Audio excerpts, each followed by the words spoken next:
నా పేరు Payam Sudhakaran. I am not idiot. I follow traffic rule NGO activist. February 21st evening 7 o'clock blast జరిగింది. నా ఇల్లు ఇక్కడ దగ్గరనే. ఒక 20 minutesలలో నేను మా INI యాక్టివిస్ట్ అందరూ ఇక్కడ గ్యాదర్ అయినాము. అప్పుడు కంట్రోల్ లేక విపరీతంగా క్రౌడ్ గ్యాదర్ కావడము, మీడియా వాళ్ళు విపరీతంగా డిసిప్లిన్ లేకుండా రావడము, అట్లా చాలా కాంప్లికేటెడ్ పరిస్థితి ఉండేది. ఇన్వెస్టిగేటివ్ ఆఫీసర్లు వాళ్ళందరూ వచ్చి వాళ్ళకి క్లూస్ కలెక్ట్ చేయనివ్వకుండా కూడా అట్లా జరిగింది.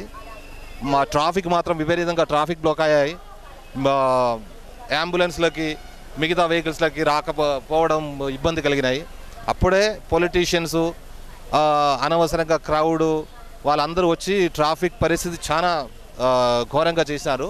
మా యాక్టివిస్టులు అందరూ కలిసి చాలా వరకు ట్రాఫిక్ క్లియర్ చేయడానికి కూడా, ఆఫీసర్స్కి ఇన్వెస్టిగేషన్ చేయడానికి కూడా చాలా వరకు మనం ఫెసిలిటేట్ చేసినాము. అలాగే ఈరోజు ఈ ట్రాఫిక్ ఇన్స్పెక్టర్ రాజు గారు అతను కూడా చాలా కష్టపడి